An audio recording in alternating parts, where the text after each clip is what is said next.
is what happens when the grass disappears beneath her feet. Because here is the thing about Alex Eala in 2026 that nobody outside of dedicated followers fully appreciates. Her season has not been one story. It has been at least 3 completely different stories stitched together by the calendar and by the stubborn fact that professional tennis does not care which version of you showed up last week.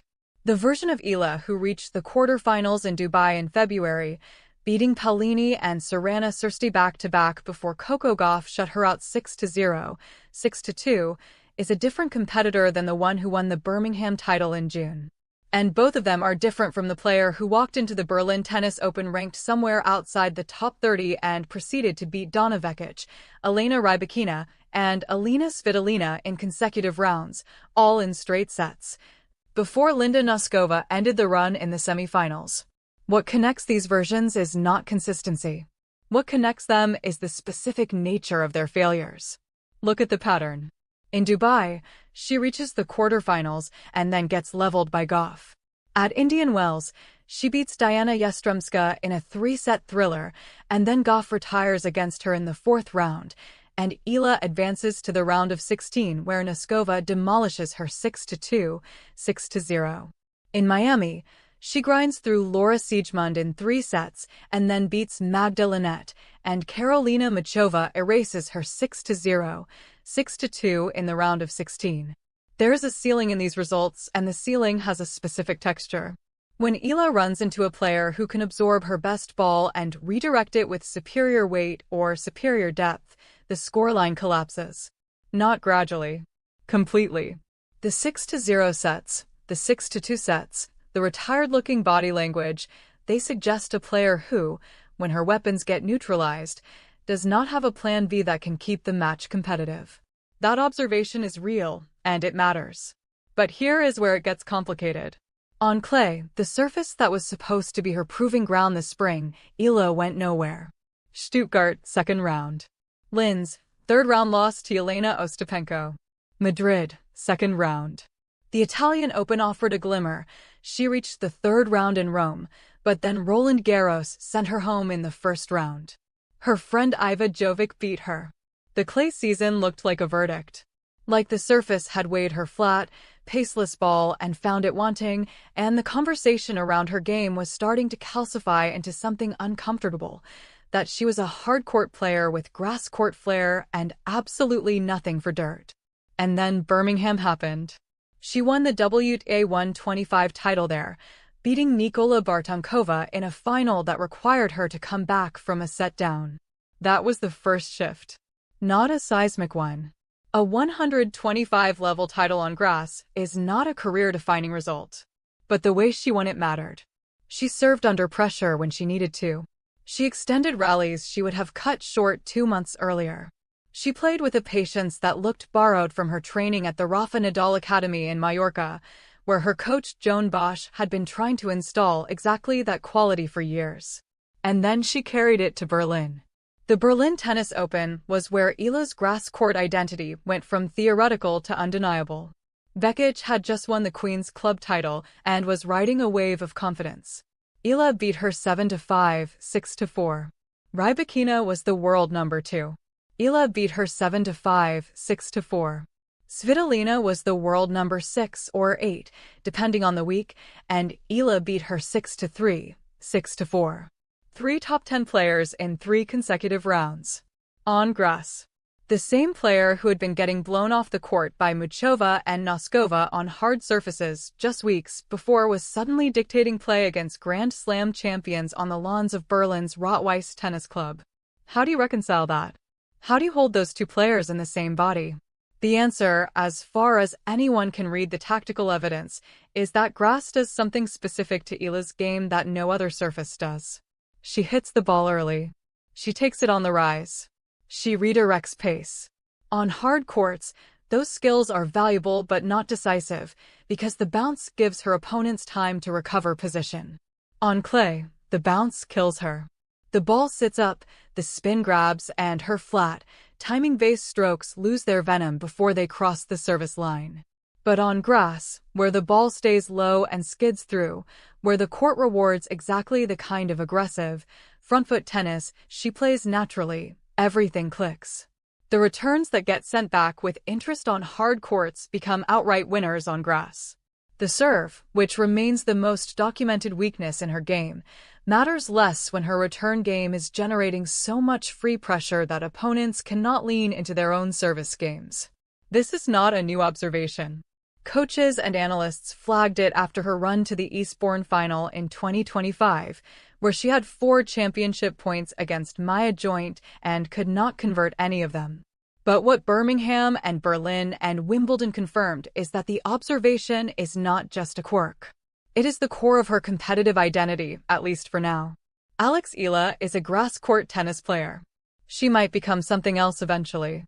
Joan Bosch is clearly working on expanding her clay court toolkit and stabilizing her hard court results against elite opposition. But in July 2026, the evidence says grass is where she is most dangerous, and the Mubadala DC Open is not played on grass. It is played on hard courts. Outdoor hard courts in Washington, D.C., in late July, which means heat, humidity, and a surface that will give her opponents exactly the fraction of a second they need to neutralize the timing advantage she enjoys on lawn. And the field in Washington is not here to welcome her. The 28-player draw includes Svitolina, projected as the top seed. It includes Marta Kostyuk, Naomi Osaka, Diana Schneider, Iva Jovic, Jasmine Paolini, and Anna Kalinskaya. It includes the defending champion Leylah Fernandez, who beat Jessica Pegula and Rybakina back-to-back last year to win the title. It includes Madison Keys, Emma Navarro, and Clara Tauson. Venus Williams will be there on a wild card, returning to the venue where she beat Peyton Stearns at age 45 last year in one of the most sentimental wins in recent tour history.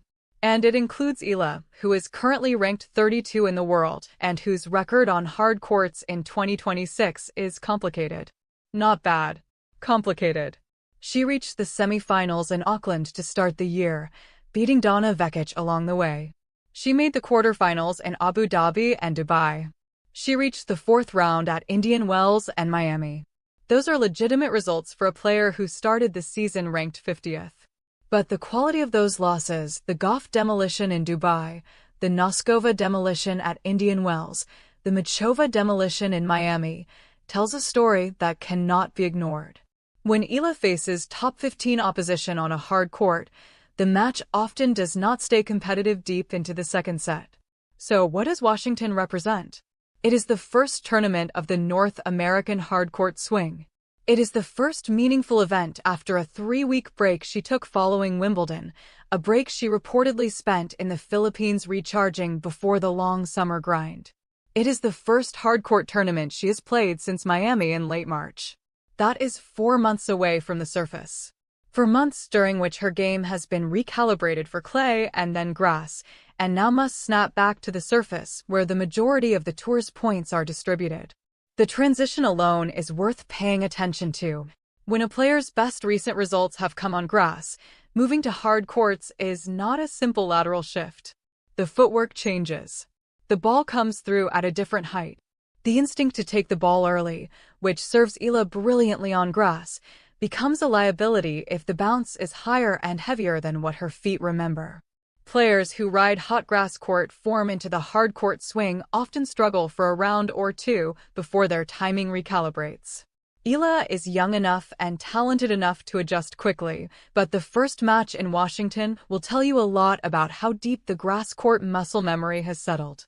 Then there are the specific names in this draw that carry weight for her. Paolini is here. The last person to beat her. The woman who ended her Wimbledon run on center court. Their head-to-head is now 1-1. Eala won comfortably in Dubai, Paolini won in 3 sets at Wimbledon, and a third meeting on hard courts would carry a very different energy than either previous encounter. Jovic is here. Jovic beat her twice this year already, at the French Open and at Queen's Club, both times in straight sets, and both times in a way that suggested Jovic had a specific plan for Eala's game. Svitolina is here, and Eala beat her in Berlin, so the question of whether that win was surface-dependent or genuinely indicative of a competitive shift between them is something Washington could answer.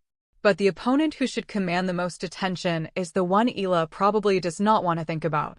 Linda Noskova is not in this particular draw, but the shadow of what Noskova represents, a player who has beaten Eala twice this year in lopsided fashion, once at Indian Wells and once in Berlin. Both times when Eala had been playing well entering the match, lingers. Noskova is the template for the kind of opponent who can dismantle Eala's game on any surface, and the hard-court swing is full of players who share some of those same qualities. Power through the court, depth on the backhand side, willingness to absorb Eala's pace and send it back heavier. What Eala has going for her, apart from her obvious talent, is something harder to measure. She arrived at Wimbledon this year as a seed. The first Southeast Asian player seeded at a Grand Slam since Thailand's Tamarine Tanasugarn at the 2009 Australian Open. She beat the defending champion on center court.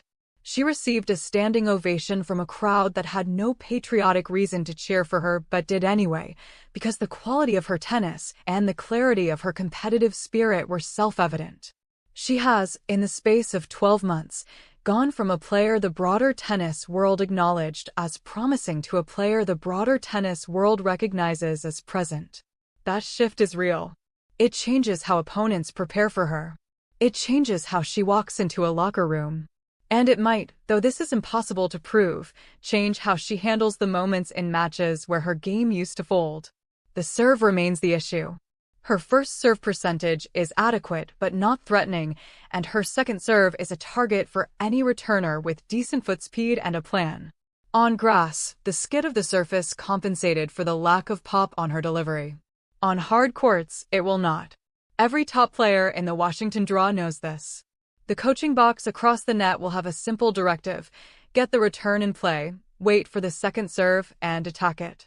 If Eala can find 15 or 20 more free points per match on her serve, either through placement improvement or through sheer willingness to go for bigger first serves even at the cost of some consistency, her hard-court results will look different. If she cannot, the pattern from the first half of the season will reassert itself. Competitive through 3 rounds. Demolished in the 4th. There is a version of this tournament where Eala's Wimbledon confidence carries forward, where the experience of performing on center court against Swiatek and Paolini has permanently widened her competitive bandwidth, and where she arrives in Washington as a genuine threat to make a quarterfinal or better. There is also a version where the surface transition bites, where her timing is slightly off for the first 2 matches, and where a Kostuk or a Schneider catches her before she can settle. Both versions are plausible. Neither is inevitable. What makes the Mubadala DC Open interesting from Eala's perspective is that it is the first tournament where she will be expected to perform rather than hoped to surprise. That distinction matters enormously. At Birmingham, she was the top seed, but the field was modest. At Berlin, she was an unseeded entrant who could swing freely. At Wimbledon, she was the 29th seed, which gave her respect but not expectation. In Washington, she arrives as a top 30 player in a WTA 500 draw. She will not be a long shot. She will not be a feel-good story. She will be a legitimate contender in a field of legitimate contenders, and the draw will not treat her gently because she beat Swiatek 3 weeks ago. This is the part of a career arc that separates good stories from great careers. The breakthrough is thrilling. The month after the breakthrough is definitive. Naomi Osaka won the US Open in 2018 and then won the Australian Open the following January. Coco Gauff won the US Open in 2023 and then made the semi-final in Melbourne. The players who convert a breakthrough moment into sustained presence at the top of the game do so by performing when the adrenaline of the breakthrough has faded and the grind of expectation has replaced it. Eala is now at that exact threshold. Her grass court summer was spectacular. Her Wimbledon was historic. The Philippines lit up with every win. And now the tour moves to a hard court in Washington, and nobody is gasping anymore. They are watching. For the Filipino diaspora, this tournament carries a weight that extends beyond tennis. Eala is not just the best tennis player the Philippines has ever produced. She is one of the most visible Filipino athletes competing at the highest level of any global individual sport right now. Her entry into a WTA 500 field alongside Osaka, Svitolina, and Keys is not just a sporting event for the communities in the DC area and across the United States who follow her. It is a public confirmation that the years of investment, the move to Spain as a teenager, the training at the Nadal Academy, the long ITF grind through Southeast Asian and European events have produced someone who stands in these draws by right, not by invitation. That meaning exists whether she wins her first match or loses it. But she would very much like to win it. And the hard-court swing that begins here runs through Toronto, Cincinnati, and the US Open. 4 consecutive months of hard-court tennis.